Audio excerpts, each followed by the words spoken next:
Merci beaucoup, merci pour l'invitation. Je suis ravi d'être là. Ça fait toujours plaisir de pouvoir venir parler traduction, traductologie, linguistique mélangée. Donc, moi, je suis content d'être là. En plus, il fait beau, tout va bien. Donc, voilà, c'est parfait. Alors, de quoi je vais vous parler aujourd'hui? Je vais parler des traducteurs en ligne, c'est-à-dire les fameux Google Traduction, DeepL, etc. Et poser la question de savoir s'il s'agit d'une langue automatique. En fait, la question qui m'intéresse, moi, derrière, j'enseigne beaucoup la traduction. Les outils de traduction automatique sont là, il faut s'en servir, mais il faut connaître ce que ces outils produisent, comprendre que la langue qui est produite par les outils de traduction automatique, c'est ce qu'on appelle les sorties de TA, ben, il y a des écarts vis-à-vis de la langue originale, il y a des petites choses à corriger dans le cadre de ce qu'on appelle la post-édition.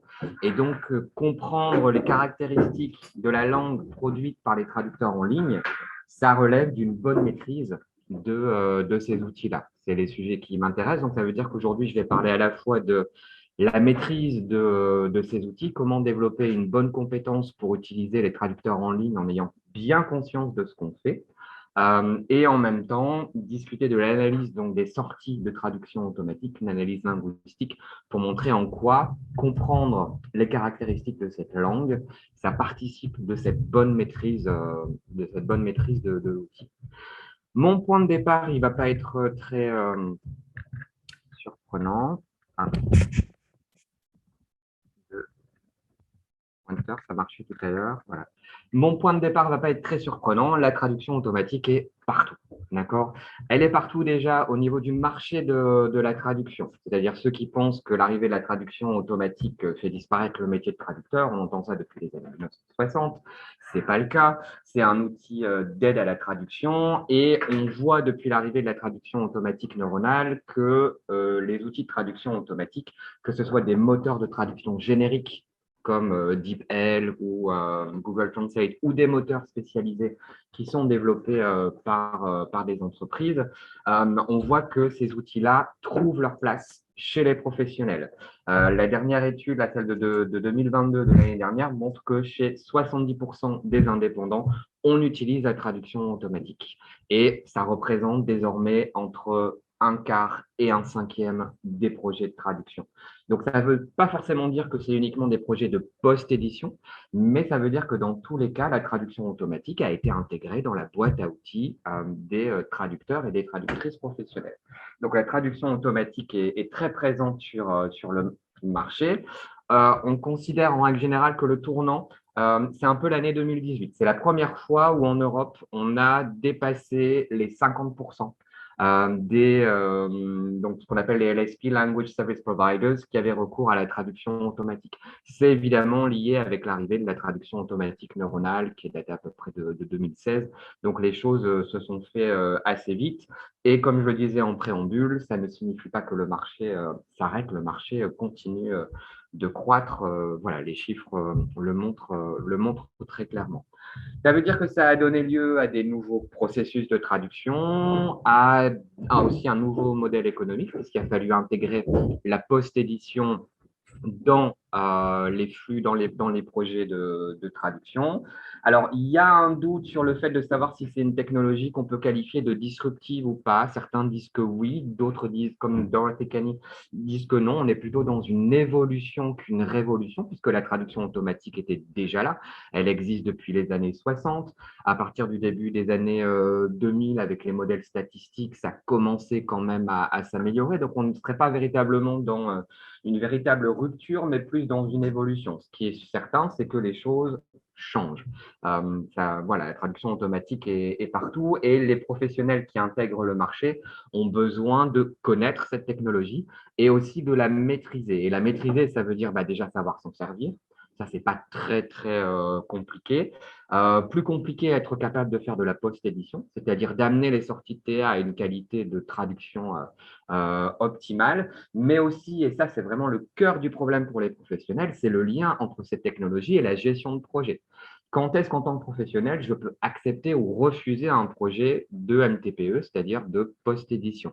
Quand est-ce que je peux le proposer à un client? Quel tarif je dois proposer? Tout ça, c'est des questions qui sont très importantes et les professionnels qui intègrent le marché doivent forcément y être sensibilisés, tout comme ils doivent l'être aux questions éthiques et déontologiques. Il y a des questions qui se posent en termes de confidentialité. Si vous utilisez des traducteurs en ligne, eh bien, évidemment, hein, tout ce que vous y déversez peut être réutilisé.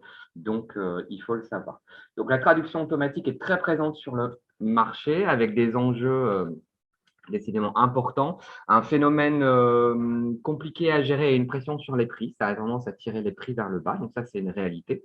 Il faut en parler. On constate aussi une fragmentation du marché avec certains segments qui vont beaucoup utiliser la traduction automatique et d'autres qui ne vont pas le faire, soit parce que ce n'est pas faisable ou parce qu'il y a une forme de réticence. Ça, c'est des choses qui existent. Et il y a aussi le fameux concept du good enough, c'est-à-dire où les traductions automatiques sont considérées comme du good enough.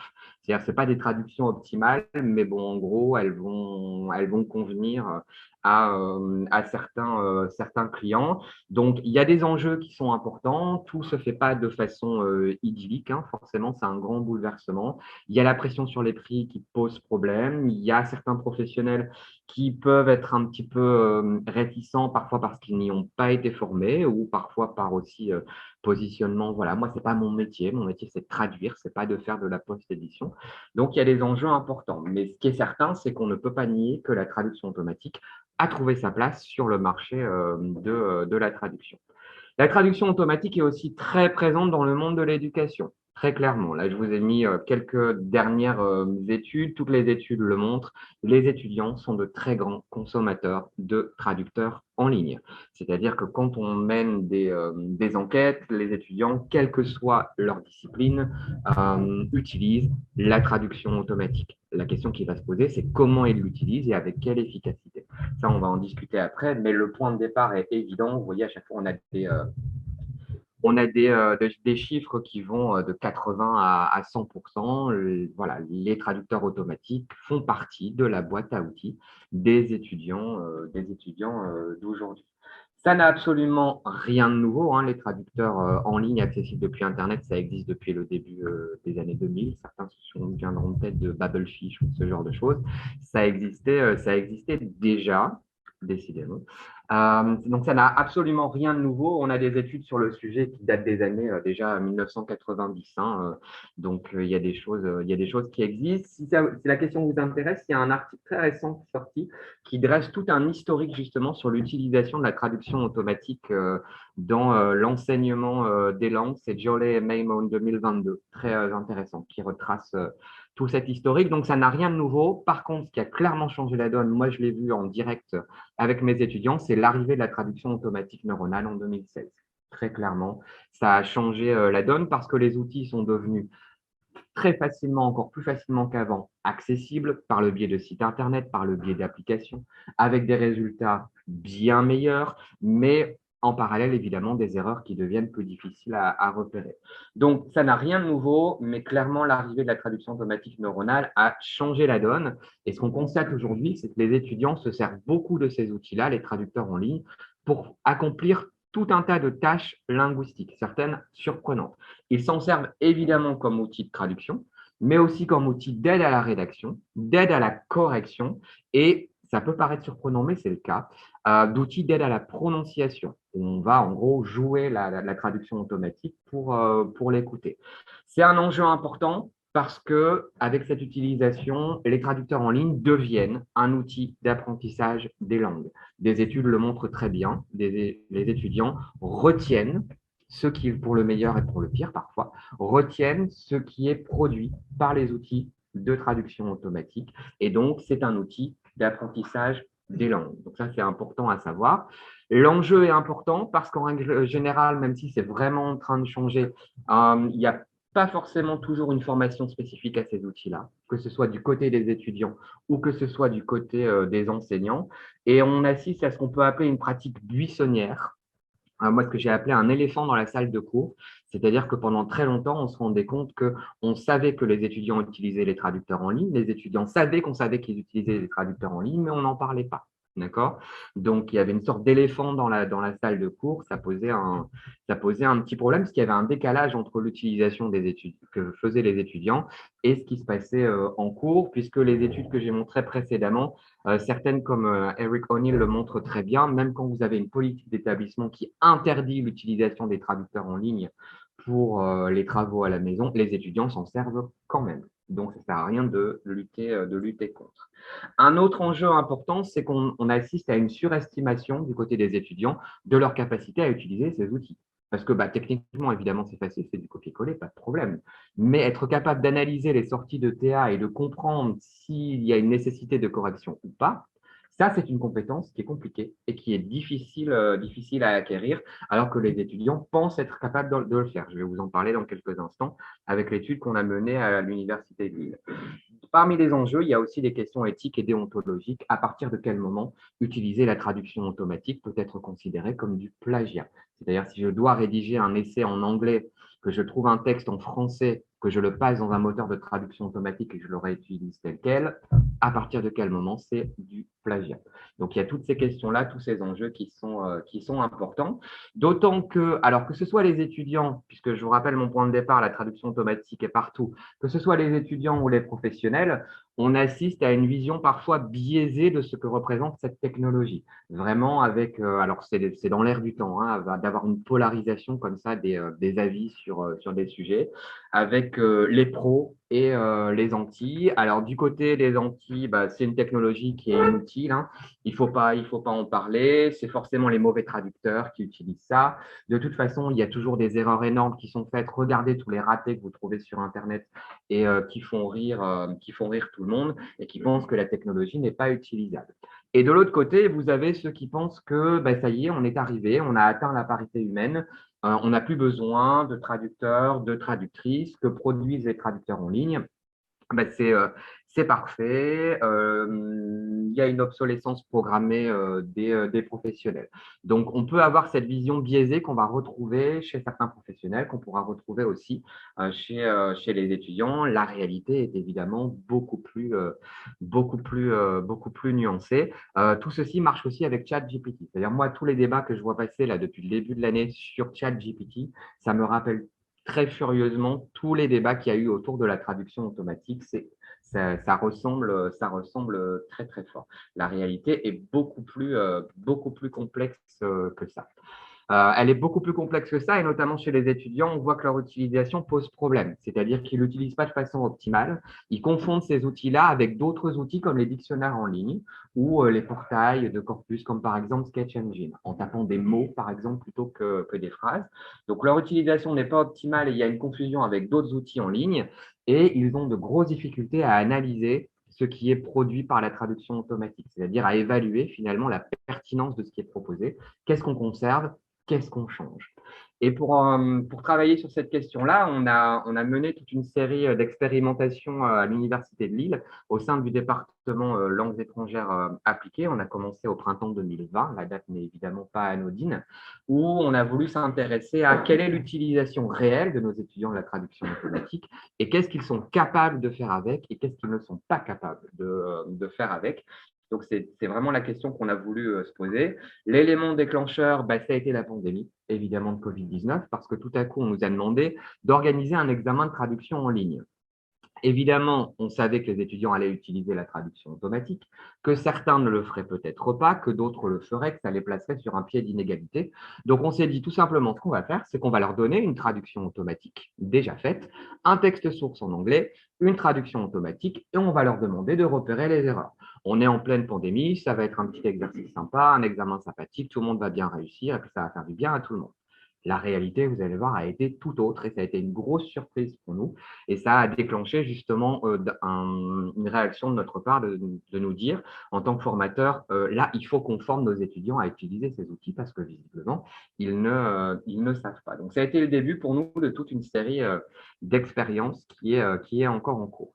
Alors, on parle de quel type d'étudiants? On parle d'étudiants qui sont en troisième année de licence LEA, donc à l'Université de Lille, langues étrangères appliquées, qui travaillent, qui ont deux langues étrangères de travail, l'anglais obligatoire plus une autre langue et qui suivent à côté ce qu'on appelle des cours de matière d'application, donc des cours d'économie, de droit, de gestion, par exemple.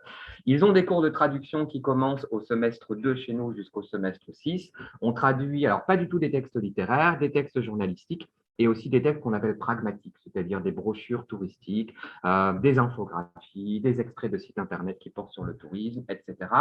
On fait ensemble de la traduction, non pas professionnelle, mais la traduction pédagogique. C'est la traduction comme l'exercice classique voilà, on compare deux langues, on voit les différences de fonctionnement entre les deux langues et comment on fait pour passer de l'une à l'autre. Donc voilà la population d'étudiants. On leur a posé la question avec donc deux enquêtes en ligne 100% anonymes pour avoir les résultats les plus honnêtes possibles. On a des résultats qui ne sont pas du tout surprenants. Nos étudiants sont de grands utilisateurs de traducteurs en ligne. On est entre 78 et 83% en fonction de l'année. Pas de grandes surprises. Par contre, information qui peut être intéressante, on leur a demandé pour quelle langue ils l'utilisaient. Est-ce que c'était l'anglais uniquement, l'anglais et leur langue B, etc. Ce qu'on constate, c'est qu'il y a un léger déséquilibre et on voit que les étudiants ont tendance à utiliser davantage les traducteurs en ligne pour leur langue B, c'est-à-dire la langue qu'ils maîtrisent le moins bien. Donc, il y aurait une corrélation entre la maîtrise de la langue, c'est-à-dire moins j'ai l'impression de maîtriser la langue, plus j'utilise les traducteurs en ligne. C'est le résultat que pouvait donner cette enquête. Qu'est-ce qu'ils utilisent? DeepL en premier, Google Translate en deuxième, Reverso en troisième et autres. Et vous voyez que autres, on est pas loin de 20%. Donc nous, ce qui nous a intéressé, c'est qu'est-ce qui se cache derrière autres. Et c'est là où on a eu une première surprise, c'est que derrière autres, les étudiants ont nommé des choses comme Word Reference, Lingui ou Pleco, ça c'est pour le chinois. Ce ne sont pas du tout des traducteurs en ligne. Donc ce qui montre que les étudiants pensent que ce sont des traducteurs en ligne qui confondent un peu tout. Et on va retrouver cette confusion dans leur façon d'utiliser justement DeepL et Google Translate. Ils s'en servent pour quoi? Exercice de traduction, mais aussi, comme je le disais tout à l'heure, aide à la rédaction, aide à la compréhension et aussi, par exemple, pour leurs exercices de grammaire, c'est-à-dire pour voilà, préparer leurs exercices de grammaire. Ils se servent des outils de traduction automatique. Alors, ça n'apparaît pas là, mais d'autres études montrent qu'ils s'en servent aussi comme outil d'aide à la prononciation. Comment ils l'utilisent? Alors, pour ceux qui pensent que quand ils ont un texte à préparer à la maison, les étudiants se contentent de copier-coller le texte intégralement et de récupérer la traduction, on voit que ce n'est pas du tout le cas. Cette utilisation, elle est minoritaire chez nos étudiants. On est à moins de 4%.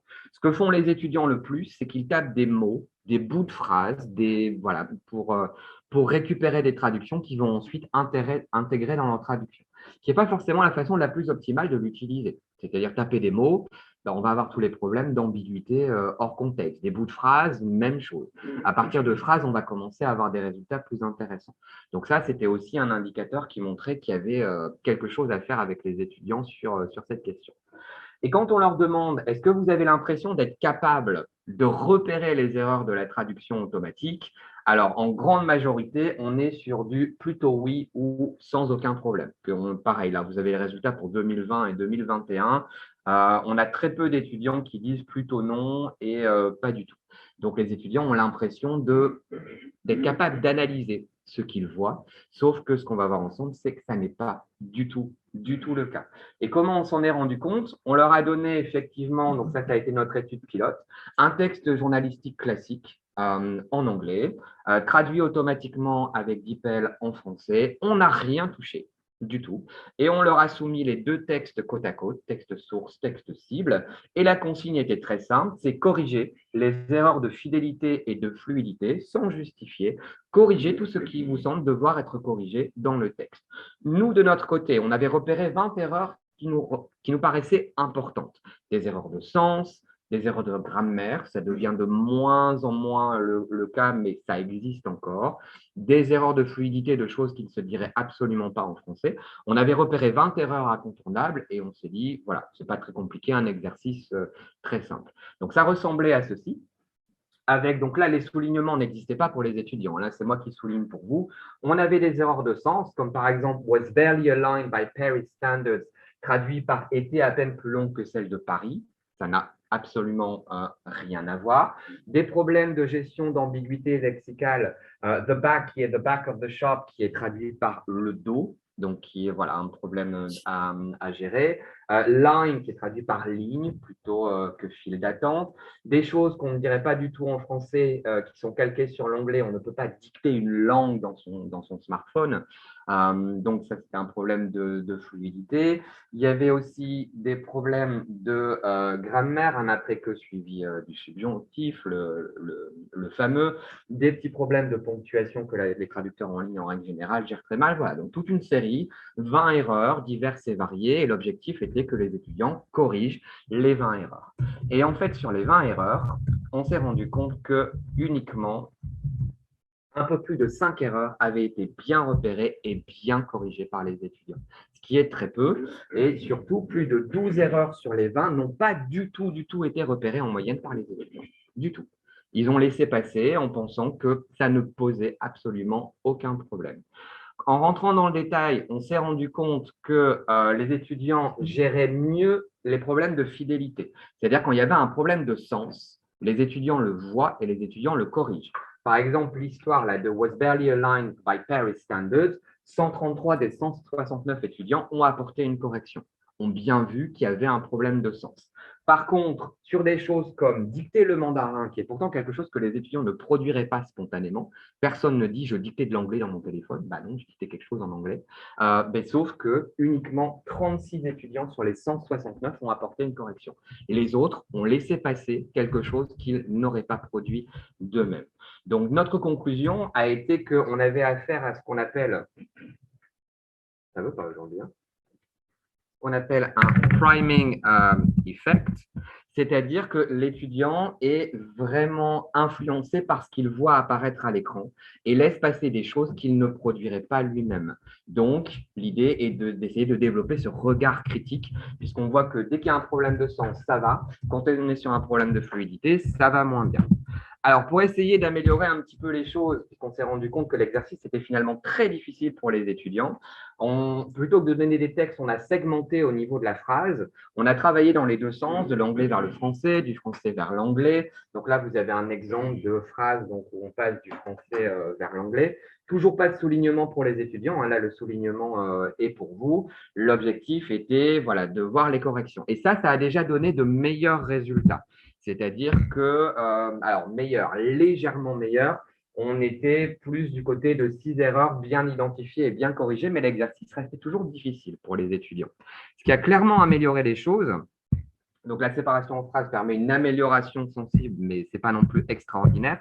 Ce qui a vraiment amélioré les choses, et ce que l'on fait désormais, c'est de souligner les problèmes. C'est-à-dire qu'on s'est rendu compte que le problème chez les étudiants, ce n'était pas tant la correction des erreurs que le repérage des erreurs. C'est véritablement ça qui leur pose problème. À partir du moment où on leur dit, bon là, il y a quelque chose à corriger, ça se passe beaucoup mieux. Donc, depuis, ça, c'est le type d'examen qu'on donne. En fait, on donne un examen en deux parties. On donne en général le début du texte à traduire, la suite segmentée au niveau de la phrase traduite par DeepL ou par Google Translate. On souligne des éléments qu'on estime devoir être corrigés et ça donne de bien meilleurs résultats. Alors, ça veut dire qu'on n'est pas au bout de la démarche. Ça veut dire que l'étudiant est capable de corriger à partir du moment où on identifie les problèmes. Sauf que plus tard, dans la vraie vie, on ne sera pas toujours derrière les étudiants pour leur dire là, il y a un problème. Donc, ça, c'est tout un travail à faire qui est compliqué. Mais ça donne de bien meilleurs résultats. Vous voyez que là, en termes de pourcentage de réussite, de bonne correction des erreurs identifiées, on a bien avancé. Donc, ça veut dire quoi? Ça veut dire que les étudiants parviennent mieux à corriger les erreurs quand le repérage est fait. Donc, les conclusions de ces études, nous, ce que ça a montré pour nous, c'est qu'on a affaire à une utilisation qui est massive, mais qui n'est pas raisonnée chez les étudiants. C'est-à-dire, il y a à la fois toutes ces idées de crainte, ces idées reçues. Ce n'est pas compliqué en début d'année quand vous leur demandez qu'est-ce que vous avez utilisé comme outil pour traduire le premier texte. Alors, on vous parle de dictionnaire en ligne, de choses comme ça. Et puis, vous dites, est-ce que vous utilisez la traduction automatique? Puis là, on voit un peu les têtes qui baissent. Qui a utilisé la traduction automatique? Il y en a deux, trois qui ont levé la main. Et puis quand on dit, non mais c'est le but du jeu, qui a utilisé la traduction automatique? On va l'utiliser ensemble. Ce n'est pas un outil de triche. Là, d'un seul coup, quasiment toutes les mains se lèvent. Donc, il y a encore un petit peu ce tabou, cette idée que la traduction automatique est un outil de triche. Donc, voilà, il y a ça à travailler. Et il y a aussi à travailler cette idée de, j'en reparlerai après, les traducteurs automatiques ne sont pas des calculatrices. Ça fournit un résultat à partir duquel on peut travailler. Et les étudiants ont besoin de cette formation pour qu'ils comprennent ce que l'outil fait bien, et il faut parfois s'en servir de source d'inspiration, mais il y a toujours des petites choses à corriger. Et ça pose aussi la question des enjeux pour une utilisation professionnelle, quel que soit le domaine, dans le domaine du tourisme, dans le domaine des relations internationales, on peut être amené à utiliser ces outils-là. Comment on fait pour le faire de manière professionnelle, c'est-à-dire en réussissant à produire une qualité de langue qui soit professionnelle, donc en travaillant sur les sorties de traduction automatique. Donc c'est là où le concept de Machine Translation Literacy qui a été mis en avant par l'ouvrage de Lynn Barker et Jairo Buitrago-Siro, qui est vraiment excellent, je vous le conseille. Hein. En fait, il est à destination de la communauté scientifique. En gros, c'est un plaidoyer pour, en gros, utiliser la traduction automatique. C'est un outil merveilleux, mais sachez ce que vous faites quand vous l'utilisez. D'accord? Et donc, ça peut servir d'outil de diffusion de la science pour la communication scientifique. Mais en termes pédagogiques, c'est un concept qui est très intéressant à travailler avec les étudiants. On a expliqué qu'on va développer, il faut une compétence spécifique pour utiliser les traducteurs en ligne. Ce qu'on peut appeler la Machine Translation Literacy, ce que moi j'appelle une approche raisonnée, avec un slogan donc, du côté de ce projet qui devrait être affiché sur tous les sites Internet, tous les traducteurs en ligne. Using MT is easy, using it critically requires some thought. C'est clairement ça.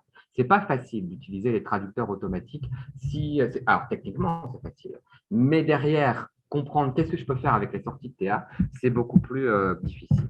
Donc comment on peut essayer d'atteindre cet objectif? Donc nous ce qu'on fait à l'université de Lille, c'est que d'abord on propose une approche théorique, c'est-à-dire on définit ce qu'est un traducteur en ligne, on explique en quoi c'est différent d'un dictionnaire en ligne, en quoi c'est différent d'outils de corpus comme Sketch Engine, on explique rapidement comment sont produites les sorties de TA, parce que ça peut expliquer des choses qu'on trouve dans les sorties de TA qui sont à corriger. On parle de l'importance des données qui sont dans les corpus, on montre que différents outils donnent différents types de résultats. Et puis, on fait des exercices pratiques, c'est-à-dire, évidemment, on continue à faire de la traduction, mais on compare la traduction humaine avec plein de guillemets avec des sorties de TA, on compare les sorties de TA de différents outils et puis on essaye de repérer les erreurs et de les corriger. Et évidemment, il y a une évaluation de cette capacité, de cette MT literacy à la fin du semestre. L'objectif pendant le semestre est avec les étudiants d'identifier les problèmes récurrents, de bien leur faire prendre conscience que les outils de traducteurs en ligne opèrent un transfert linguistique, mais pas un transfert culturel. Donc, dès qu'on a un élément culturel dans un texte, la machine risque de commettre une erreur, donc il va falloir apporter une correction. Elle gère mal les ambiguïtés. Par définition, il faut faire un choix. Et parfois, ça tombe du bon côté, parfois, ça tombe du mauvais côté. On a beaucoup de problèmes de gestion de noms propres qui vont avoir tendance à être traduits. Je vais y revenir après, donc ça fait partie des choses à surveiller. On a aussi parfois des mots, des phrases, voire des paragraphes entiers, moi ça m'est déjà arrivé, qui ne sont pas traduits. Donc, là aussi, c'est quelque chose à surveiller. On a aussi la machine qui parfois se met à faire un peu de poésie et crée des mots, invente des mots. Ça existe. Une étude, par exemple, de McKenna et al. Sur des traductions de l'anglais vers le néerlandais montre qu'on peut avoir jusqu'à 15% de mots inventés qui n'existent pas, puisque aujourd'hui, les traducteurs automatiques traduisent au niveau du sous-mot et donc vont pouvoir faire des propositions et créer des mots. Je vous montrerai des exemples après, des mots qui n'existent tout simplement pas. Ça, c'est plutôt facile à repérer. D'accord? Ça, c'est pas trop compliqué. Important avec les étudiants, leur parler des biais algorithmiques, c'est-à-dire à expliquer justement comment ça fonctionne et qu'on arrive à des biais algorithmiques. C'est quoi un biais algorithmique? Moi, l'exemple de base que je donne à mes étudiants, c'est la traduction du mot cat en français, qui va être systématiquement proposé par les traducteurs automatiques. Ça va être le mot chat, parce que c'est la traduction de loin la plus fréquente. Sauf que cat peut aussi se traduire en fonction du contexte par félin, par matou. On peut avoir des tas de choses différentes qui vont produire une qualité de texte riche avec de la variation lexicale, là où la machine va traduire cat par chat de façon vraiment quasi systématique. C'est ce qu'on appelle les biais algorithmiques. Et évidemment, la reproduction d'erreurs, puisqu'on s'appuie sur des corpus. C'est pour ça que tout à l'heure, vous aviez un après-que suivi d'un subjonctif. C'est que probablement, dans les corpus qui alimentent le moteur, on a beaucoup d'exemples de après-que suivi du subjonctif, alors qu'en bonne grammaire du français, on est censé avoir l'indicatif ou mieux une nominalisation. Et les préjugés, évidemment, qui vont réapparaître puisqu'on travaille sur des données. Donc, pour travailler là-dessus, donc voilà, l'idée est de montrer que les sorties de TA, ça correspond à une qualité de langue qui n'est pas la langue originale, comme si on écrivait directement dans la langue, et correspond à ce qu'on peut appeler du machine translation. C'est l'idée. Et pour sensibiliser les étudiants à ça, nous, ce qu'on fait en cours, c'est on adopte une approche par l'exemple. C'est-à-dire qu'on montre avec des exemples bien choisis ici, par exemple, Rising Junior, qui est normalement un étudiant de fin de deuxième année qui s'apprête à passer à troisième année, va devenir un junior montant chez Google Translate, transfert linguistique. DeepL fait mieux, mais se trompe, propose un étudiant de première année, par exemple. Donc là, on a un élément culturel qui est traduit, mais qui est mal traduit. Les problèmes de gestion de nom propre, je vous en parlais tout à l'heure. Ici, l'étudiant s'appelle Jackson England. Quand il est repris par son nom propre, England est traduit par l'Angleterre. D'accord? Donc voilà, erreur récurrente. Et puis, élément culturel, living on the first floor, ben, si vous êtes au Royaume-Uni ou aux États-Unis, ce n'est pas le même étage en français. La traduction automatique ne vous propose pas, ne vous dit pas attention en fonction du contexte, etc. Donc voilà, on peut adopter une approche par l'exemple où on montre aux étudiants, voilà le type d'erreur que vous risquez de retrouver. Ça permet au fur et à mesure du semestre d'établir une checklist des points à vérifier. Donc ça, c'est pour ce type d'exemple. On peut aussi montrer des problèmes d'ambiguïté lexicale.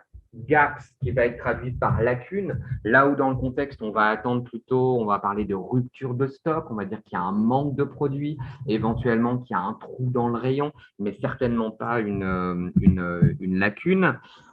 Les exemples de biais sexistes qui sont bien connus, directors, qui va être systématiquement traduit par directeur, alors que vous voyez qu'en fait, les directors derrière, c'est Sharon, Nina et Bérangère. Donc, c'est clairement des directrices. Vous pouvez essayer d'inverser les deux phrases. Hein. J'ai testé, on récupère la même chose, ça reste toujours directeur. Donc, ça fait partie des biais qui sont bien connus. C'est-à-dire que nurse sera toujours une infirmière et director sera toujours un directeur. Ça fait partie. Il y a beaucoup d'études là-dessus. Les moteurs de TA essayent d'apporter des correctifs sur ce genre de choses, mais voilà, les biais sont toujours présents. Donc, ça fait partie des listes des choses à vérifier. Et puis, on a des choses parfois un petit peu surprenantes où vous avez, par exemple, les 194,73 € qui vont devenir 19,73 €. On ne s'attend pas à ça de la part de la machine, mais c'est le type d'erreur qu'elle peut faire. Donc, il faut faire attention.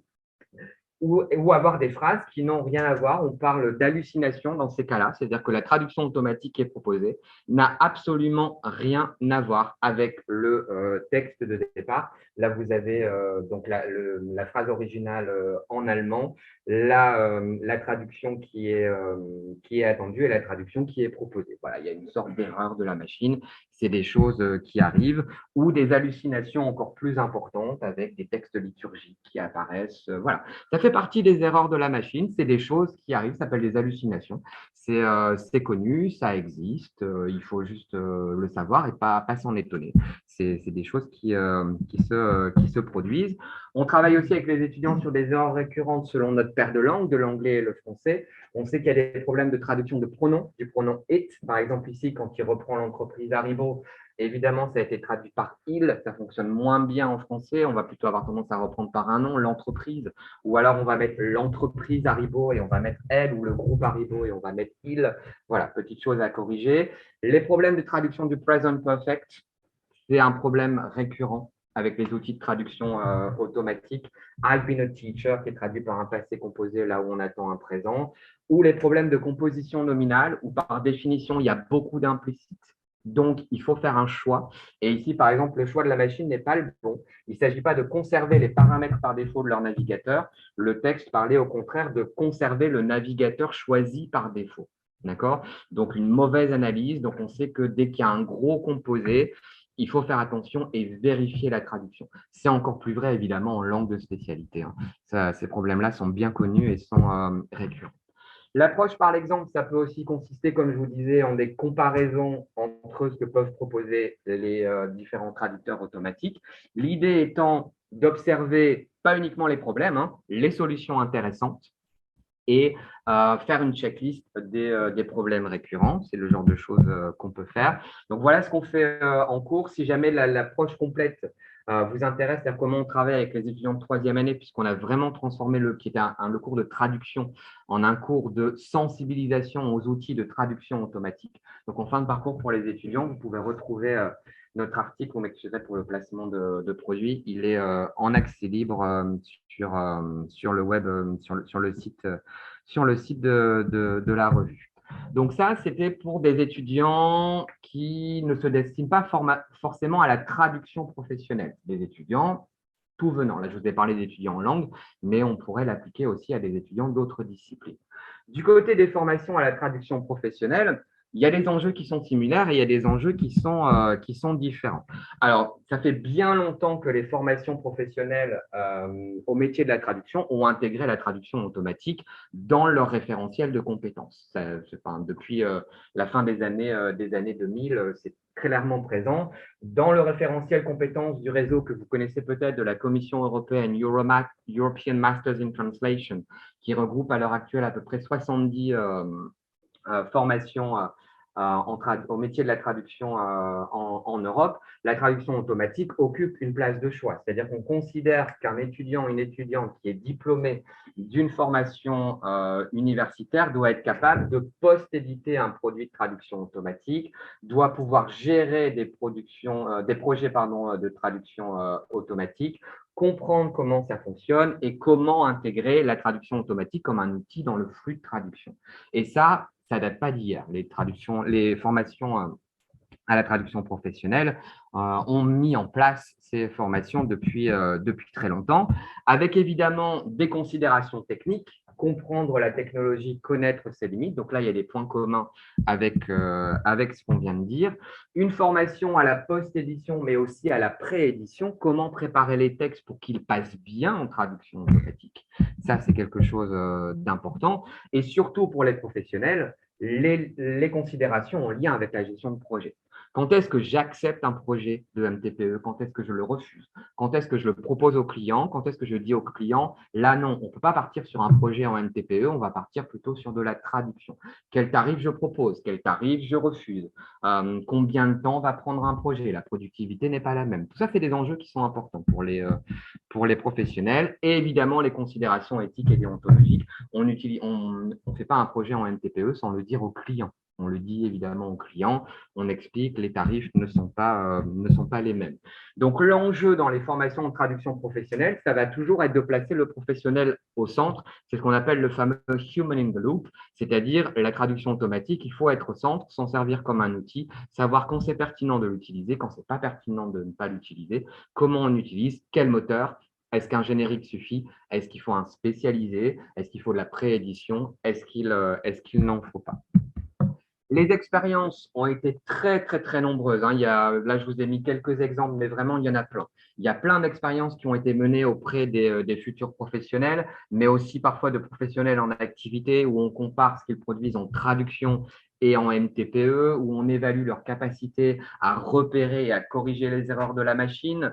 Et ça va être le sujet suivant pour moi, comment on peut mettre au jour le fait que la langue produite par les traducteurs en ligne, les sorties de TA, correspondent à du machine translation qui va demander forcément des corrections, des ajustements pour atteindre une qualité de langue optimale. Donc, il y a eu beaucoup d'expérimentations sur le sujet ces dernières années. Ça ne veut pas dire que tout est réglé.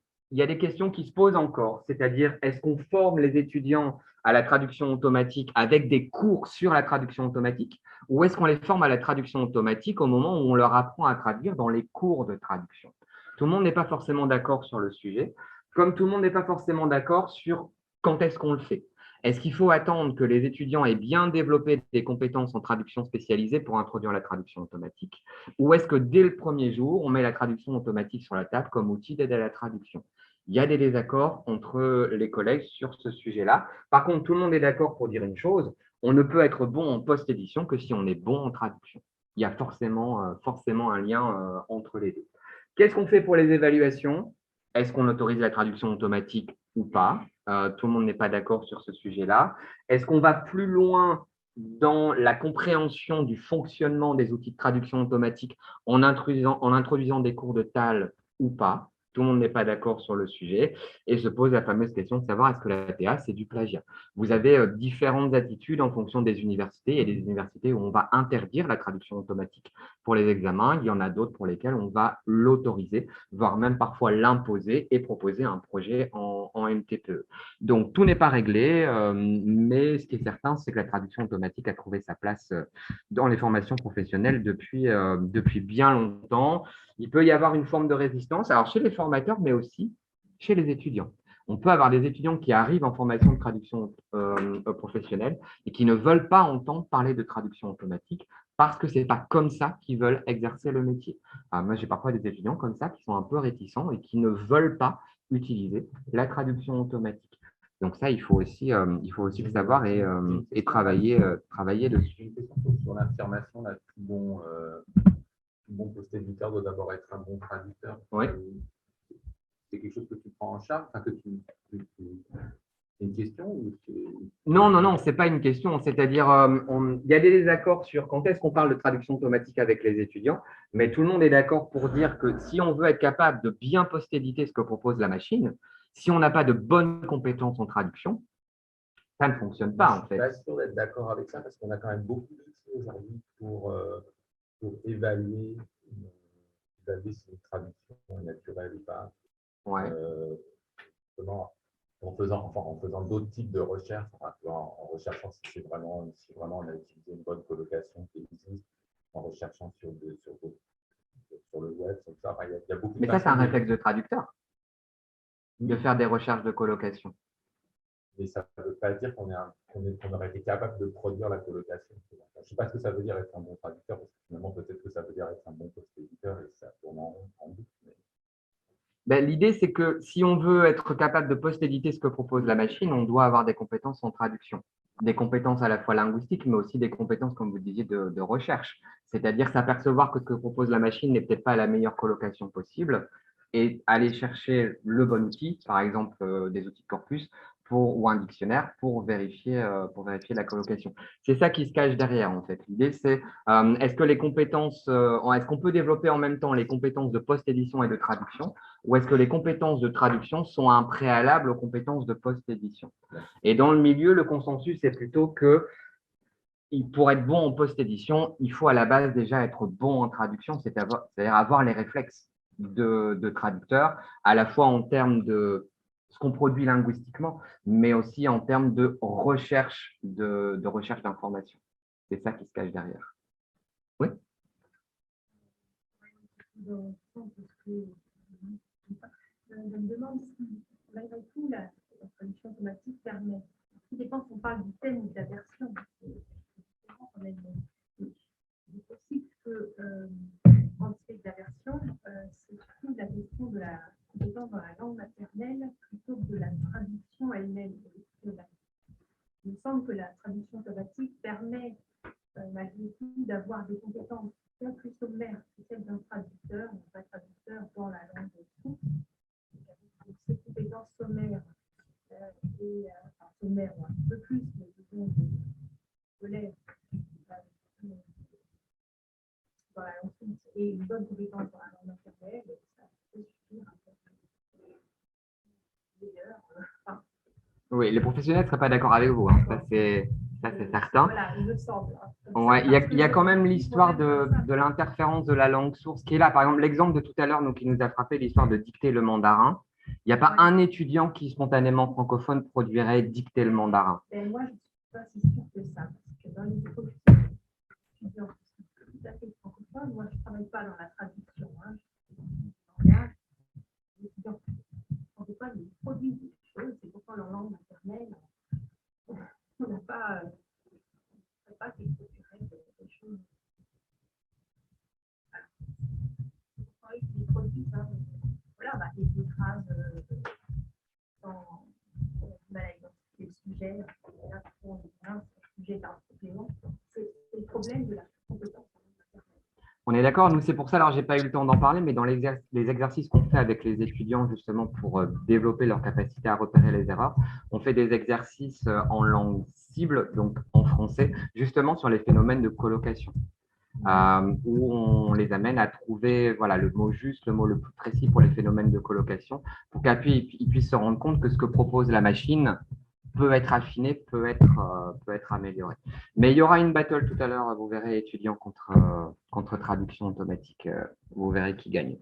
Alors, tu as une remarque en ligne de Michel Beaulieu. Le problème, c'est que l'utilisation abondante de la TA est difficile à trouver dans des suspicions de fraude dans l'enseignement supérieur, même s'il y a des logiciels qui permettent de détecter les plagiats dans les espaces de dépôt de travaux.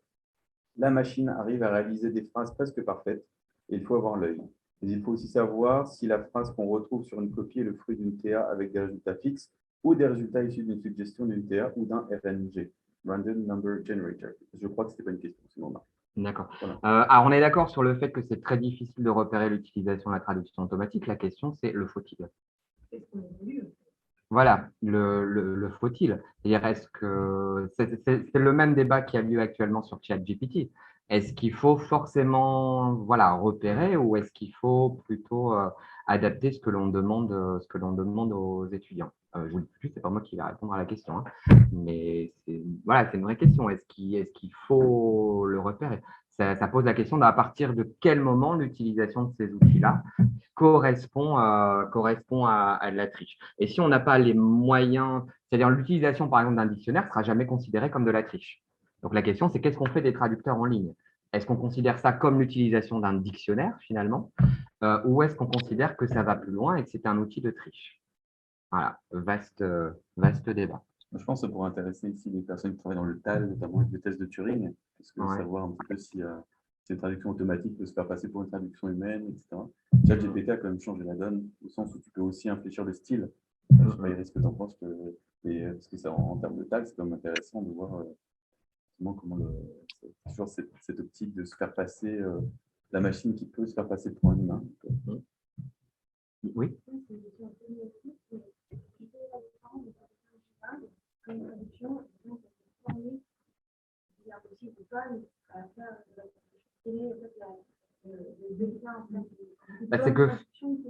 C'est qu'exercer le métier de traducteur-traductrice aujourd'hui, c'est pas que faire du transfert linguistique.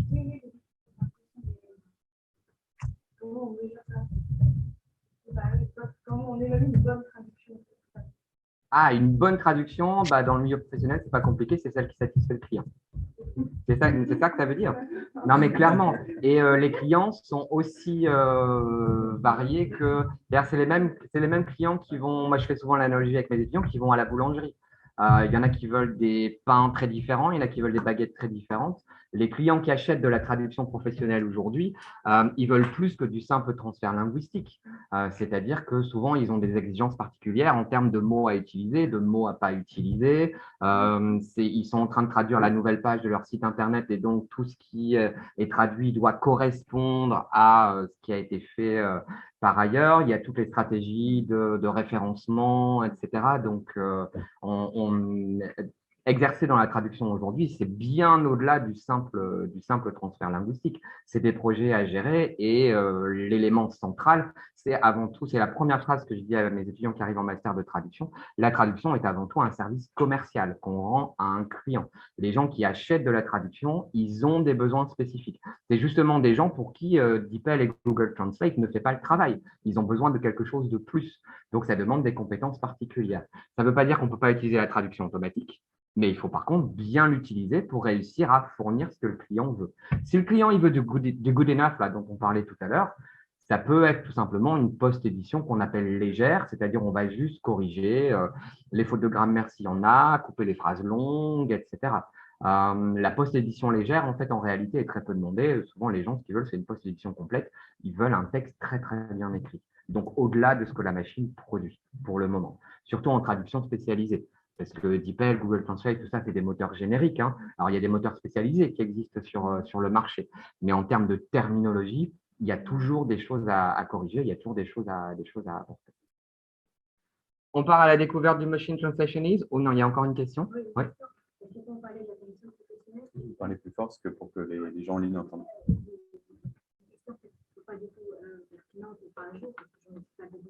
Est-ce que la traduction assistée par ordinateur existe encore?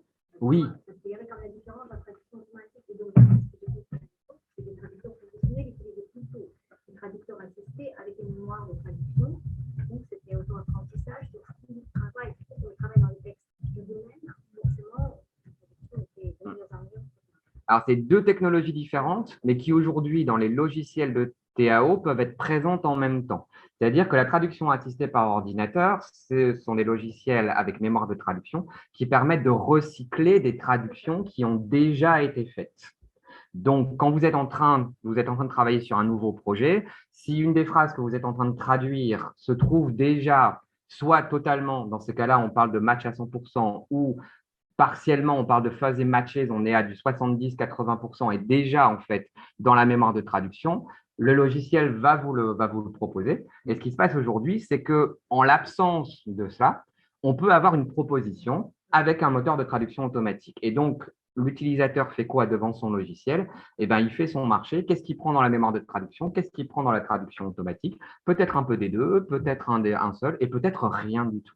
Donc, ce sont deux technologies séparées, mais qui ont tendance aujourd'hui, on peut les retrouver, par exemple, dans le fameux logiciel Trados Studio, qui est le plus utilisé. On va pouvoir avoir des suggestions qui viennent de la mémoire de traduction et des suggestions proposées par la traduction automatique. Il y a par exemple un plugin DeepL qui existe, donc on peut avoir le plugin DeepL et on aura la proposition de DeepL. Et là, c'est justement le fameux Human in the Loop, c'est-à-dire que le professionnel va faire le choix entre tout ce qui est proposé. Et l'objectif, ça va justement être d'arriver à faire les bons choix et surtout le choix le plus rapide possible, puisqu'à la fin de la journée, on est payé en nombre de mots qu'on a traduits. Donc, la TAO existe toujours. Ouais. L'avantage de la TAO, c'est que normalement, si les mémoires de traduction sont bonnes, à jour et de bonne qualité, c'est qu'on peut faire davantage confiance par rapport à ce que peut proposer la machine vis-à-vis de laquelle il faut toujours avoir un petit regard critique. Et en plus, il n'y avait pas que, c'est-à-dire en fait, dans les mémoires de traduction, c'était pas que traduit sa mémorise, donc ça me propose, il y avait aussi des plateaux de similarité. Oui, c'est ça. Il y avait plein d'outils qui permettaient, effectivement, pas forcément de la traduction exacte, mais qui pouvaient proposer la traduction proche de ce qui était fait par le traducteur. Oui. C'est pas vraiment les outils du temps. Ça existe toujours. Les deux technologies existent côte à côte. On part à la découverte du Machine Translation Ease. Donc, comme je vous le disais tout à l'heure, il y a la machine commet des erreurs qui sont récurrentes. Pas de transfert culturel, problème de gestion d'ambiguïté, des noms propres, des non-traductions, des créations lexicales, des biais algorithmiques, une reproduction d'erreurs et de préjugés. Et on peut considérer que tout ça, ce sont des écarts vis-à-vis des normes de la langue originale. Donc, ce qu'on va appeler du Machine Translation Ease. Et ça va poser un problème parce que ce qu'on attend aujourd'hui sur le marché de la traduction, en dehors des cas du good enough, c'est on attend des traducteurs qui soient invisibles. C'est-à-dire on attend des traductions qu'elles se lisent comme des traductions originales. Les gens qui achètent de la traduction aujourd'hui, ils attendent évidemment une haute qualité de rédaction. Donc moi, je dis souvent à mes étudiants, les bons traducteurs, c'est comme un bon criminel, c'est celui qui ne se fait pas choper. Eux, ils ont plutôt tendance à se voir comme des ninjas, mais c'est le même principe, c'est-à-dire les bons traducteurs, c'est des bons ninjas. Si vous les voyez, c'est que c'est perdu. C'est clairement l'invisibilité qui est attendue. Donc, du coup, ce que la machine produit peut justement donner au texte un caractère qui va trahir justement ce côté non naturel qu'il va falloir corriger. Donc, ça veut dire qu'il faut forcément sensibiliser les futurs professionnels aux écarts entre cette langue originale et la langue traduite automatiquement en identifiant des différences linguistiques qu'on va pouvoir corriger au moment de la révision ou de la post-édition avec cette fameuse checklist. Alors, pour faire ça, on peut utiliser une méthode bien connue qui va être de prendre des textes qui ont été traduits automatiquement et qu'on va rassembler en corpus pour les analyser. Ce n'est pas une méthodologie évidemment qui est nouvelle. L'objectif, ça va être de mettre au jour des différences intralangagières, par exemple entre du français original et du français traduit automatiquement par DeepL depuis l'anglais, par exemple. Ça, c'est une possibilité à faire.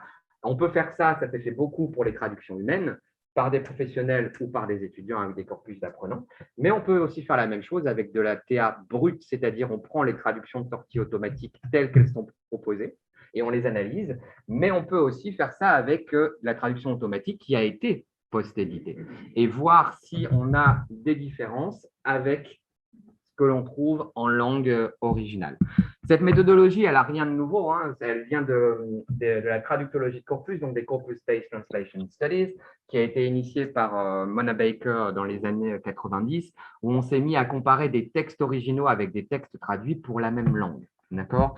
Donc, rien de bien nouveau là-dedans. Ce qu'ont montré ces traductions qui sont intéressées dans un premier temps à des traductions humaines professionnelles, c'est qu'on mettait au jour quasi systématiquement, quelles que soient les langues de travail, quel que soit le sens de la traduction, quel que soit le phénomène observé, des différences, avec des surutilisations de certains phénomènes, des sous-utilisations de phénomènes.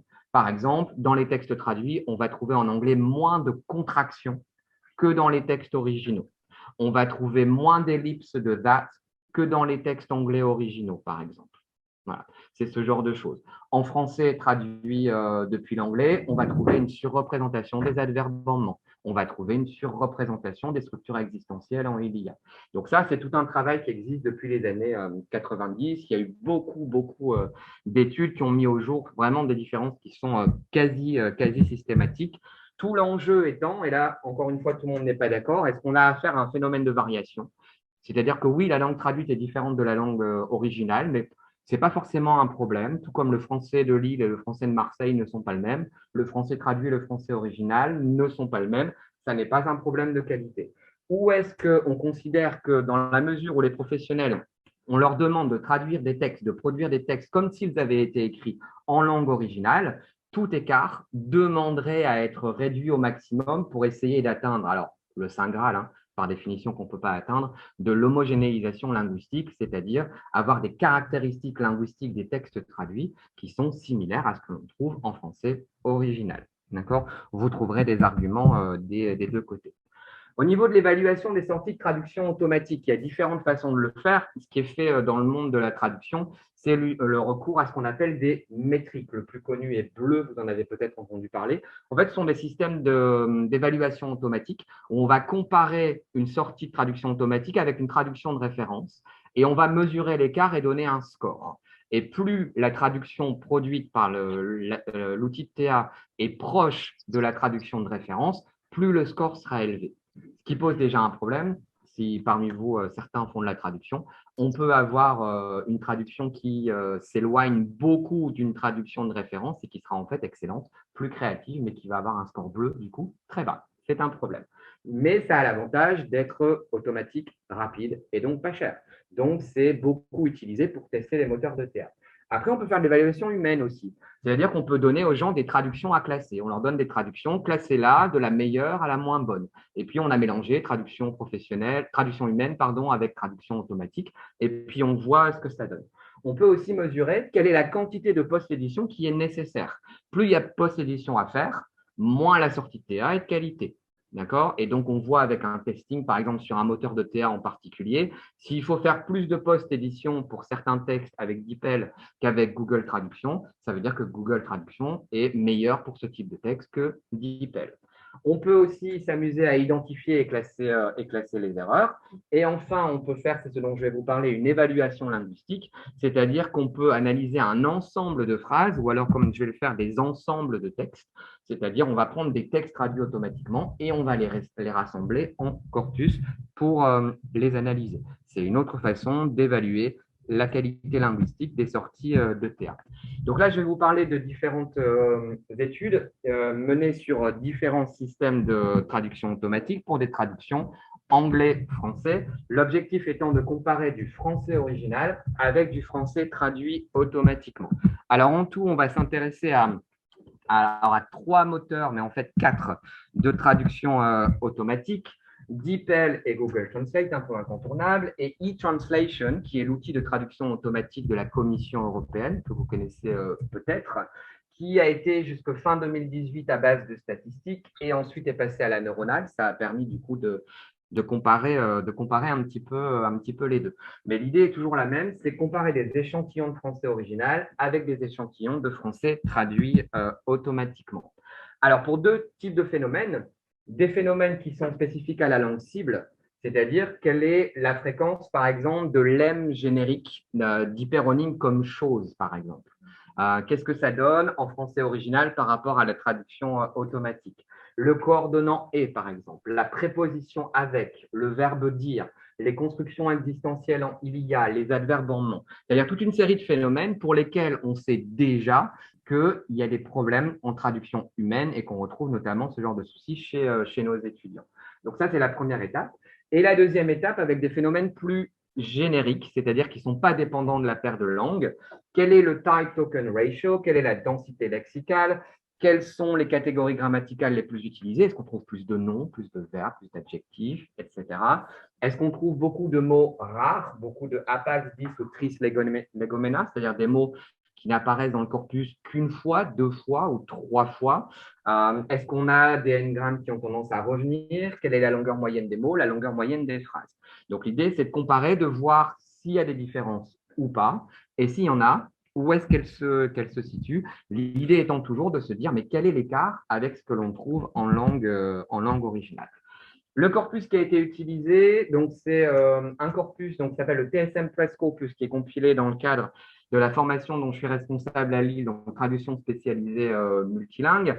À l'époque de l'étude, on était à 1,6 million de mots. Là, on commence à atteindre les 3,5. Ce sont des textes de presse de qualité en anglais britannique, en anglais américain et en français.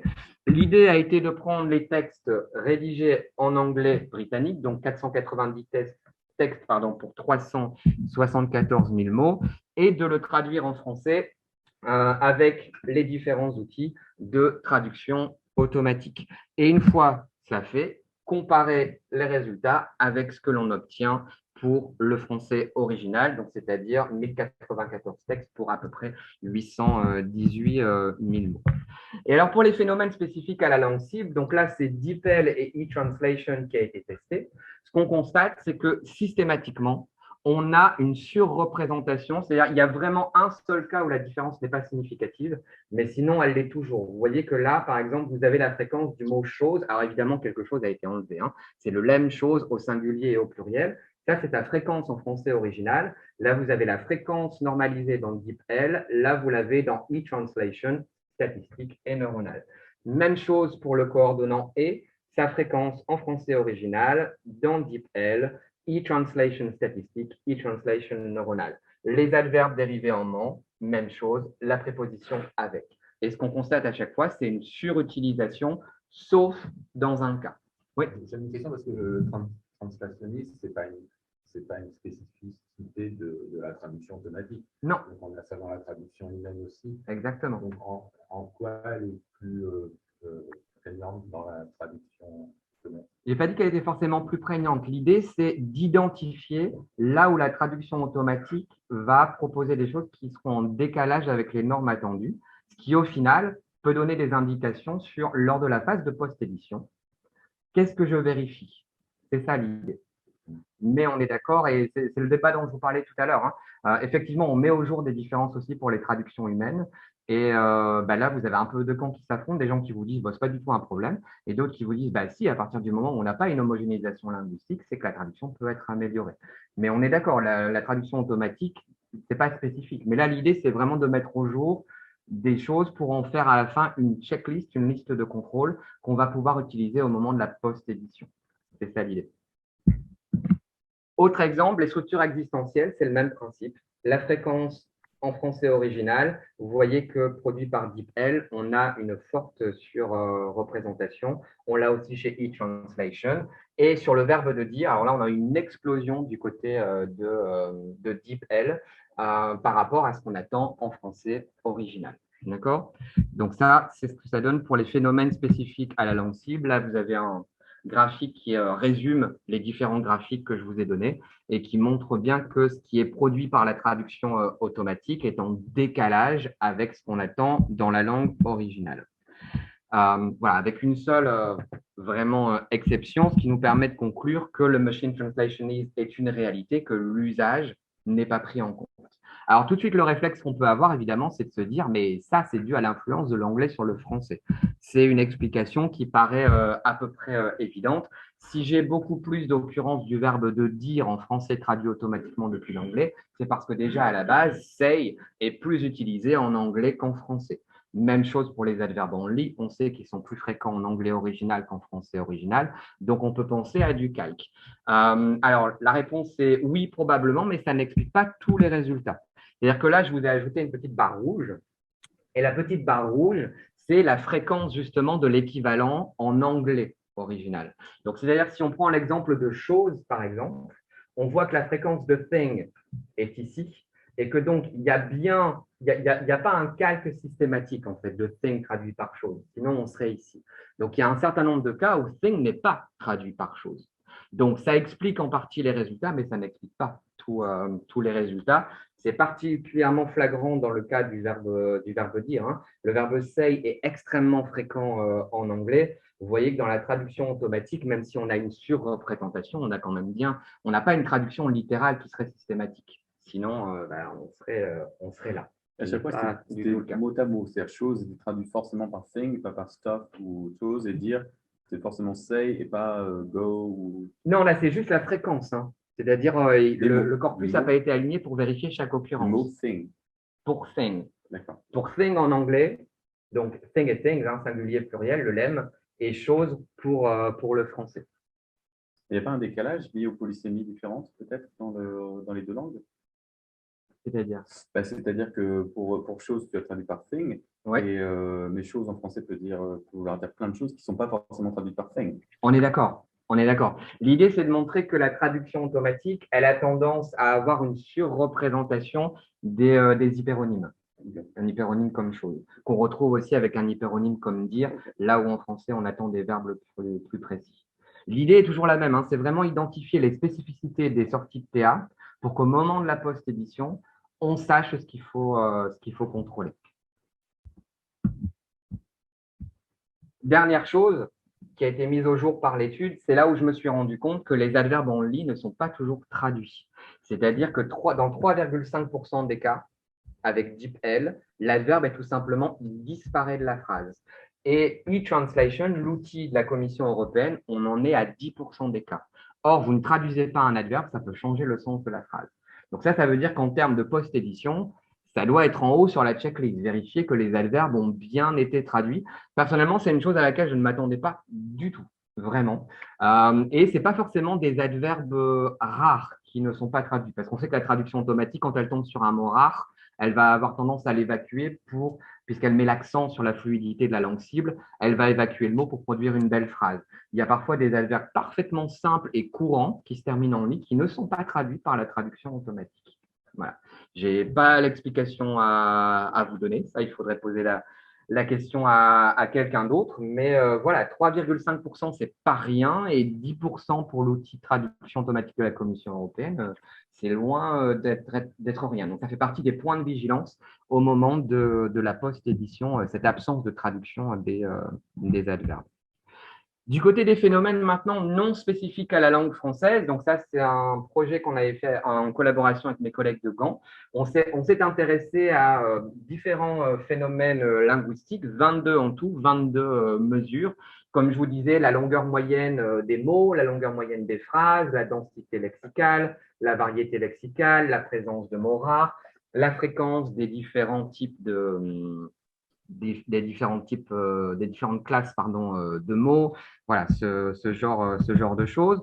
Donc, ça veut dire que pour chaque texte, donc tous les textes dont je vous ai parlé tout à l'heure, là, les 490 en anglais et leur traduction derrière en français avec la traduction automatique. Donc, cette fois-ci, DeepL, Google Traduction et eTranslation neuronal, il y a eu 22 mesures pour chaque texte. D'accord ? Donc, évidemment, je ne vais pas vous donner des chiffres parce que sinon, on ne va pas vous en sortir.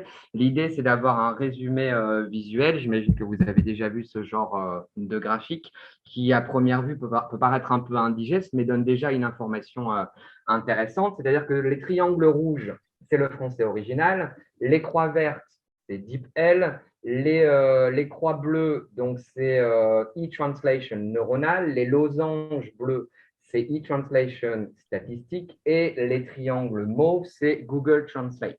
Et en fait, ce qu'on voit tout de suite sur ce graphique, c'est qu'il y a effectivement une part de chevauchement, mais que le chevauchement n'est pas complet.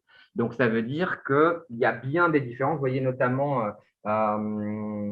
eTranslation neuronal qui a tendance vraiment à se décaler un peu vers le bas On voit aussi ça avec DeepL, ça veut dire qu'il y a forcément des caractéristiques linguistiques qui sont différentes. Maintenant, pour savoir lesquelles, il faut zoomer un peu. Donc, en zoomant, les différences principales, on va les trouver au niveau de la longueur moyenne des phrases. C'est-à-dire que la traduction automatique a tendance à produire des phrases qui vont être plus longues.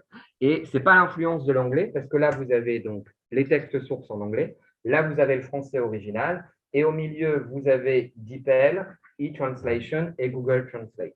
Et ce qu'on constate, c'est que les phrases en français sont plus longues en traduction automatique par rapport au français original, et ça n'est pas lié à l'influence de l'anglais. Ce qui aboutit finalement à un taux de foisonnement qui est assez important, c'est-à-dire qu'on a une augmentation de la longueur des textes qui va entre 15 et 20%. Et ça, en traduction professionnelle, on sait que ça peut être un problème. L'espace, le taux de foisonnement peut être un problème. Ça veut dire qu'il va falloir trouver des façons de raccourcir le texte si le client vous a donné un certain nombre de mots, si c'est un encadré sur un site internet ou ce genre de choses. Donc, le taux de foisonnement peut être assez important. Donc, ça veut dire qu'au moment de la post-édition, on peut être amené du coup à couper une phrase en deux, par exemple, ou à supprimer un élément redondant pour essayer d'aboutir à des phrases qui s'éloigneront pas trop de ce qu'on attend en français original. Juste pour la longueur. Ouais. Donc en fait, si j'ai bien compris, donc la longueur qu'on voit, c'est la longueur en français va être plus longue par rapport à la longueur des phrases en français. Ce qu'on attend dans ce type de registre. Ouais. C'est ça. Donc vous avez comparé, vous avez pris le même type de registre, le texte, le même type de registre. Okay. Ce sont tous les mêmes textes. Ils sont tous tirés du TSM Press Corpus. Donc c'est tous presse contemporaine de qualité. Voilà.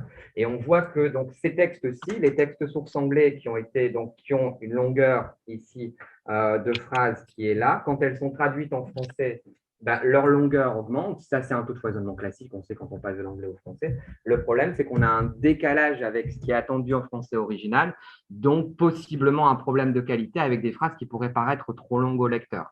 Il suffit de le savoir et de se dire en post-édition, si la phrase me paraît trop longue, je vais trouver une stratégie de concision, de séparation. Voilà. C'est toujours avec cette idée de derrière.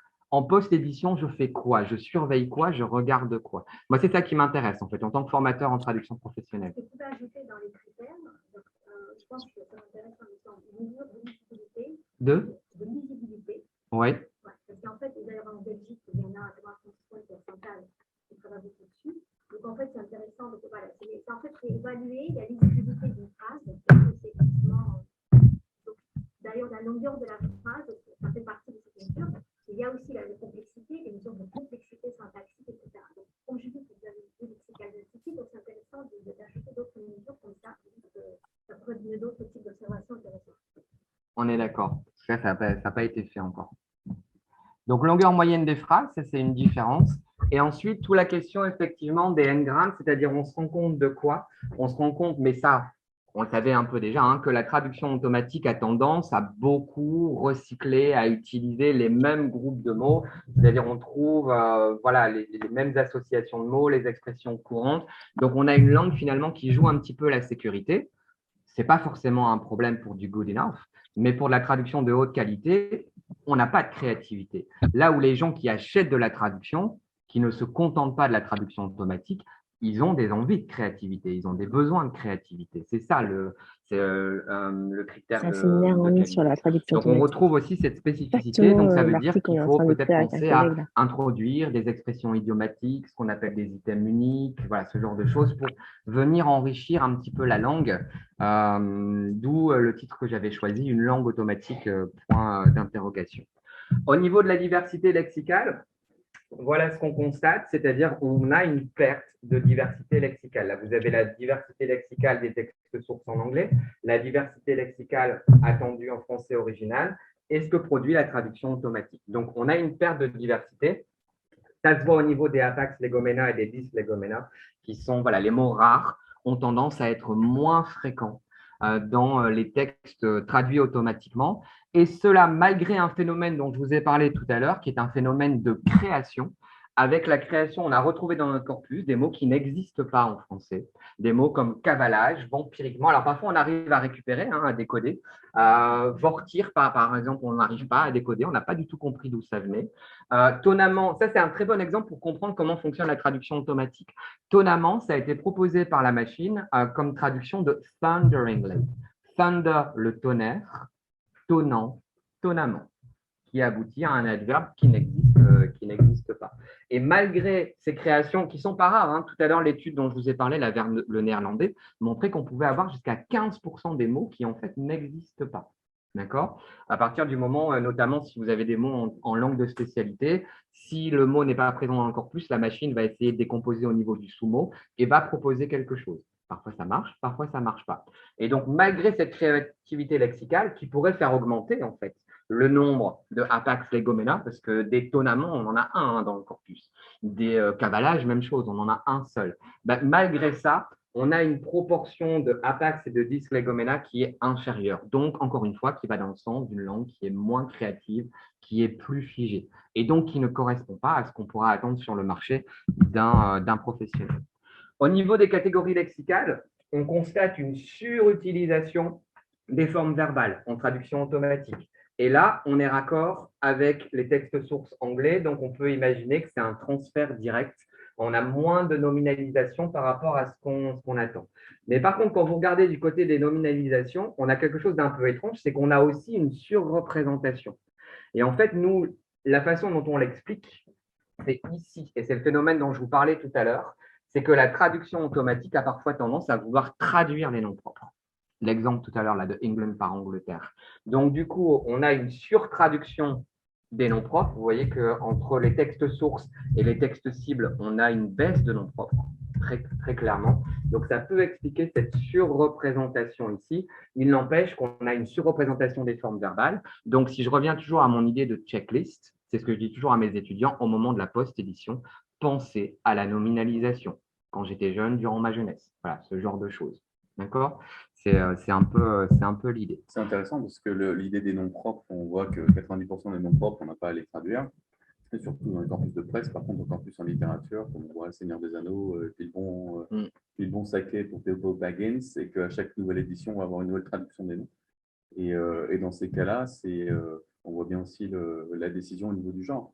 Peut-être là, là vous avez contrôlé parce que c'est le genre de presse, en presse, donc on ne traduit pas, c'est ça.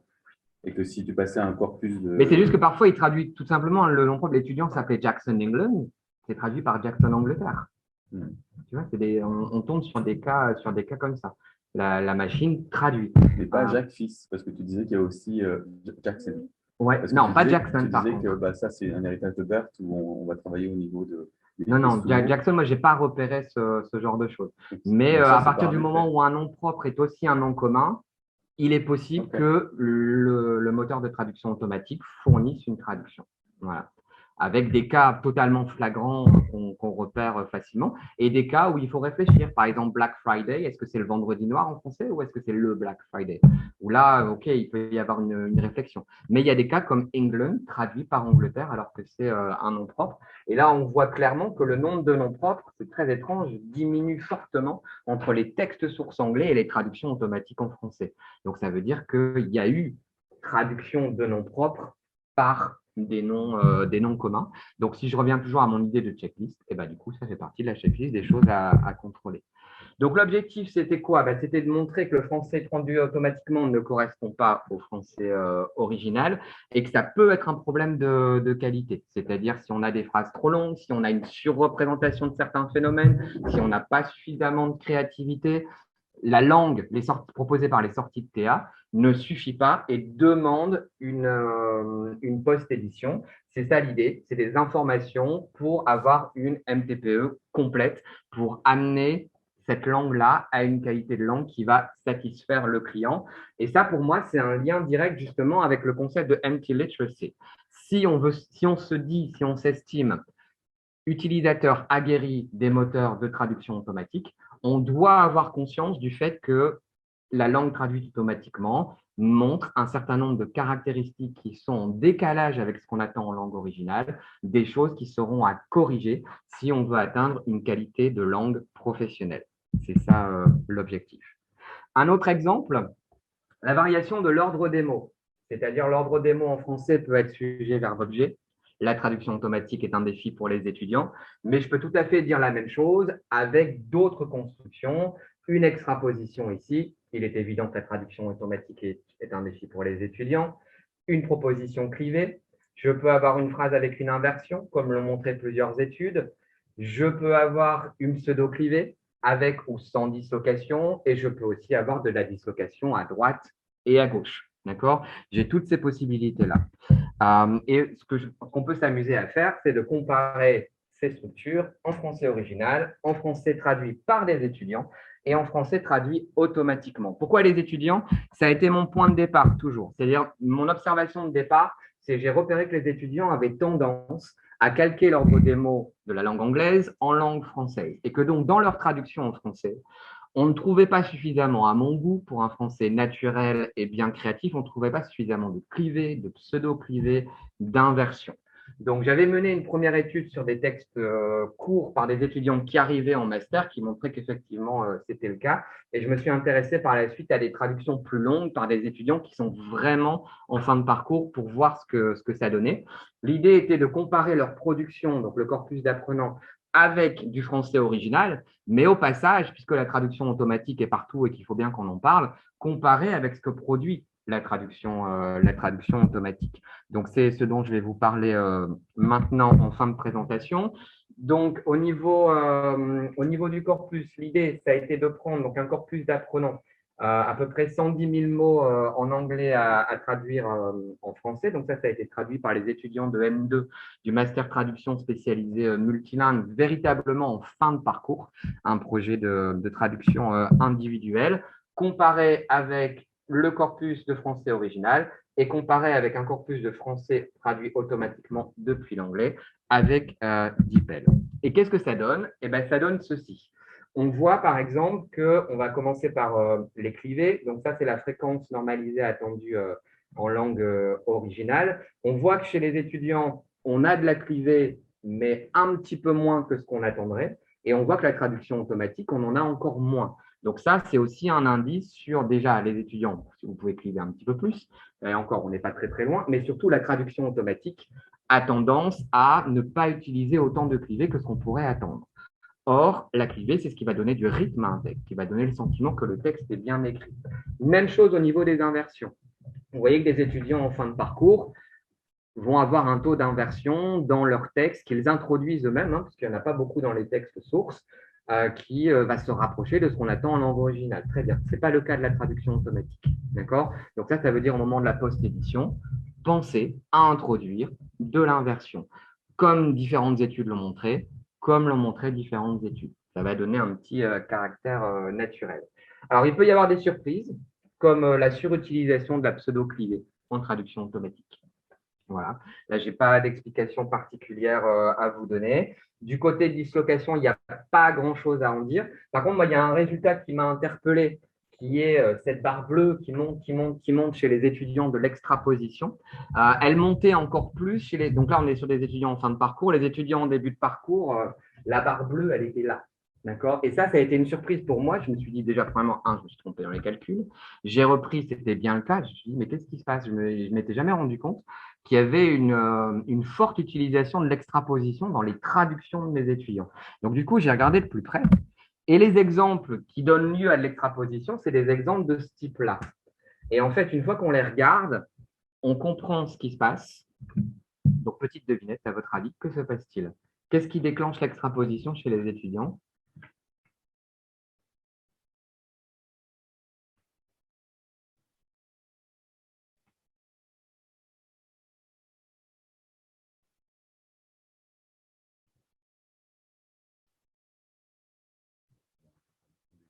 Exactement. C'est-à-dire qu'il y a une forme de systématisme chez les étudiants avec les constructions il est possible, il est impossible, il est probable, il est certain pour traduire les différents modos. Et ça devient tellement un systématisme qu'on en arrive à une surreprésentation des structures extraposées qui ne sont pas forcément les plus faciles à lire. On parlait de lisibilité tout à l'heure.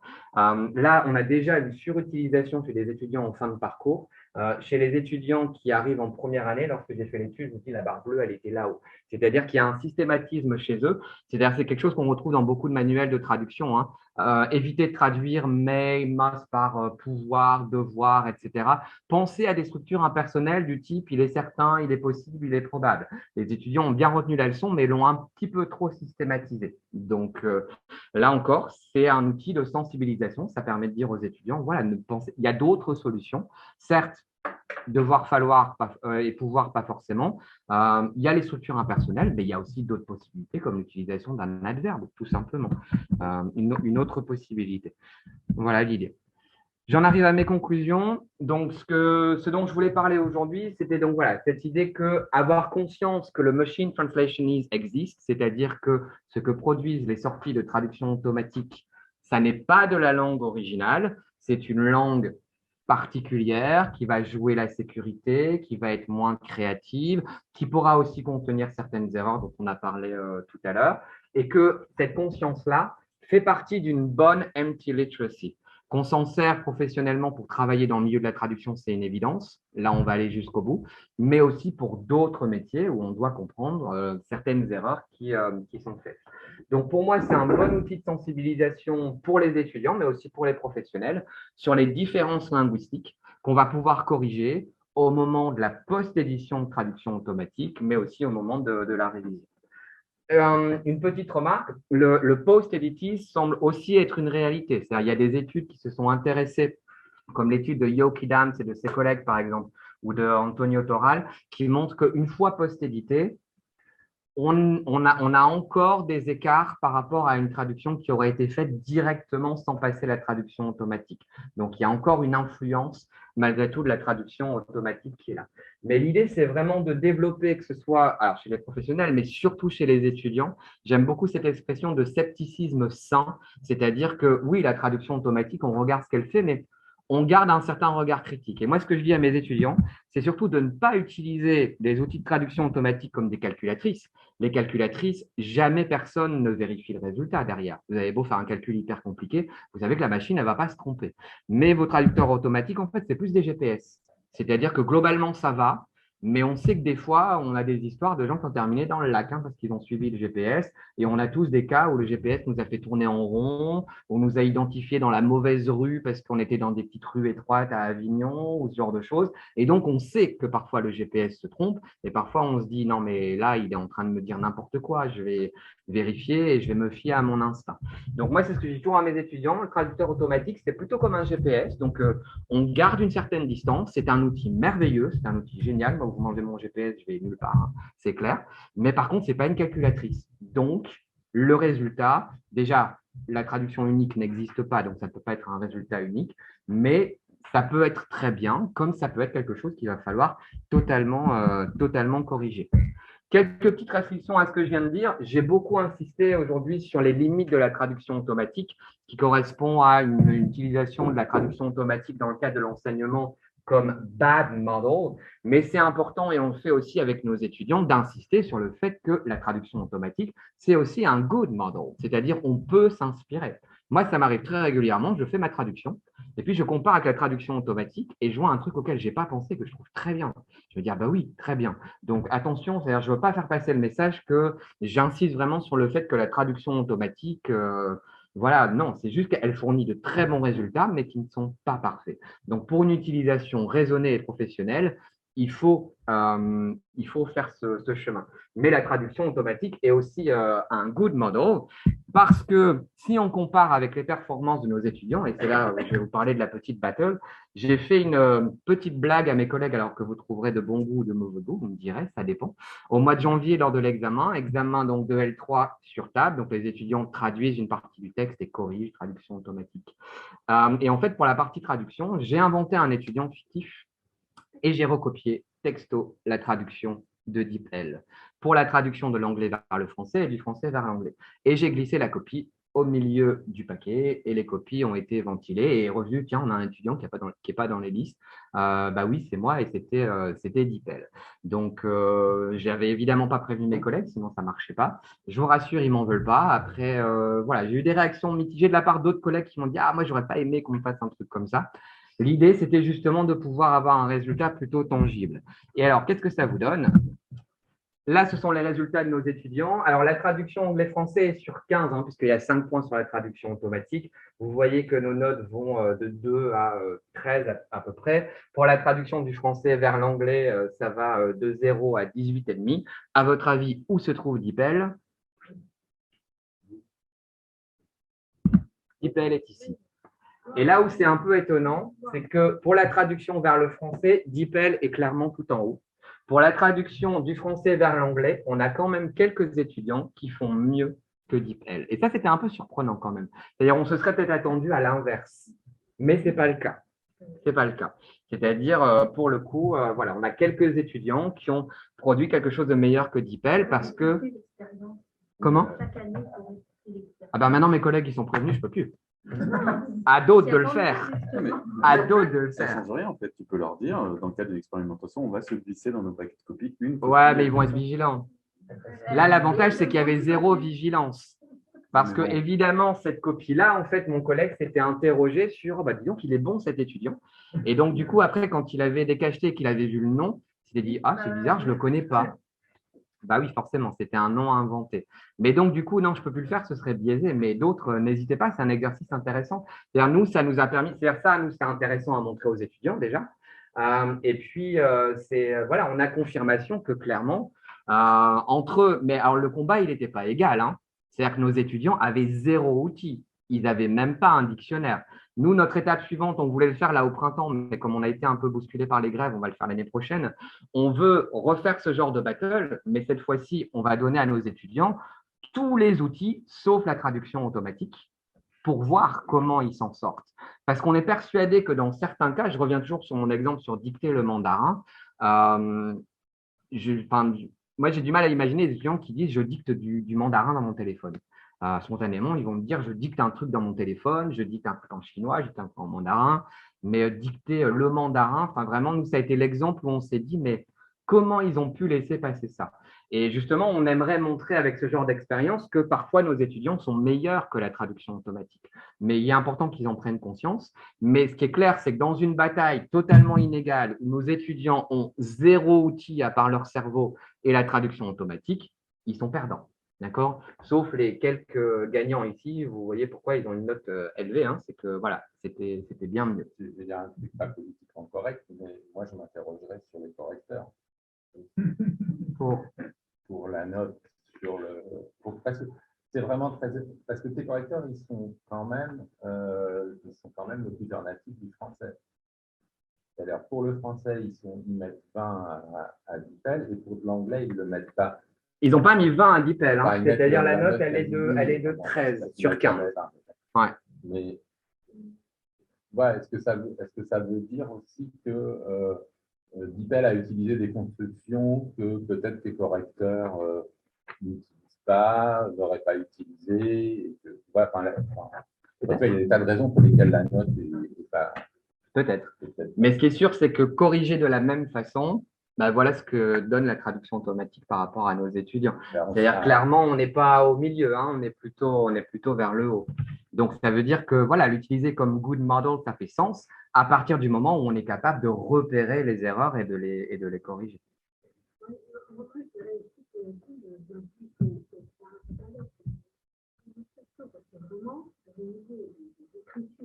Mais au niveau d'écriture, pas d'audience, des étudiants qu'on a avec personnes, c'est amélioré avec les règles. Je me demande est-ce que ce n'est pas lié tout simplement à cette acceptation de phrases que nous, on va trouver pas correctes en français en tant que lexicaire. Je me demande s'il n'y a pas ça l'idée en fait. C'est la langue des values, donc le français oui, et donc aujourd'hui, quand il écrit, effectivement, il écrit mal. Est-ce que ce n'est pas lié juste à ça, aux compétences? Alors qu'en anglais, ils vont peut-être être beaucoup plus vigilants parce que c'est justement pas leur langue. Donc, ils vont être beaucoup plus, ils vont appliquer justement les règles et des choses un peu plus carrées. Ça peut. C'est pour ça, comme je disais tout à l'heure, qu'on a mis en place des exercices en langue cible en français sur les travails justement de colocation pour travailler le vocabulaire, développer le vocabulaire, etc.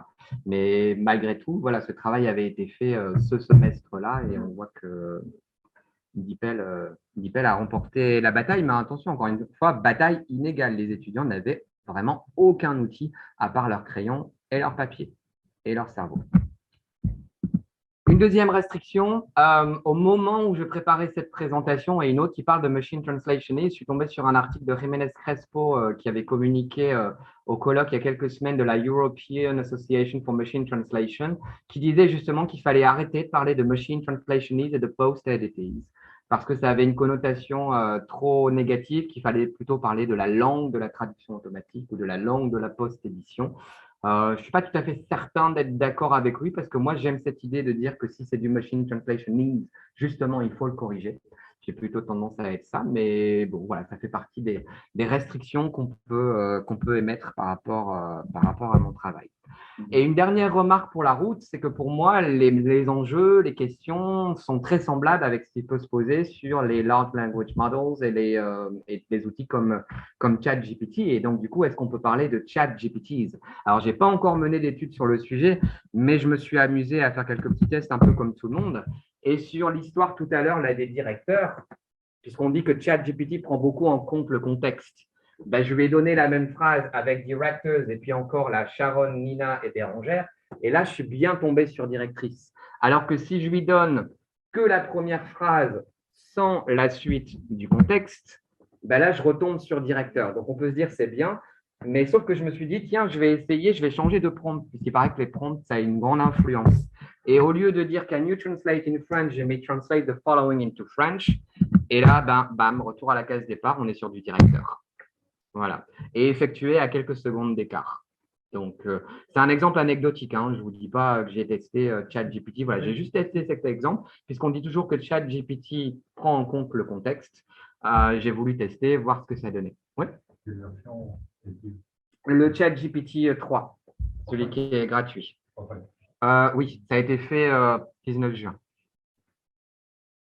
C'était la même question. D'accord. Voilà. Mais je vous dis, c'est vraiment un one-shot, un test unique où je me suis dit, voilà, je vais juste tester ça parce que je voulais finir par ma présentation par faire le lien avec ChatGPT parce que moi, tout ce que je vois passer sur les questionnements, sur les interrogations, mais ça me rappelle toutes les interrogations qu'on a eues au moment de l'arrivée de la traduction automatique neuronale. En fait, on s'est posé exactement les mêmes questions sur comment l'intégrer dans l'enseignement, l'autoriser ou pas pour les évaluations, à partir de quel moment c'est du plagiat, quelle est la qualité de la langue, est-ce qu'elle est trop figée, pas assez créative.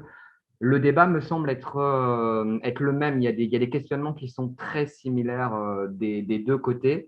Et donc, il y a des études à mener et ça va venir, j'imagine. Voilà, et j'en ai terminé.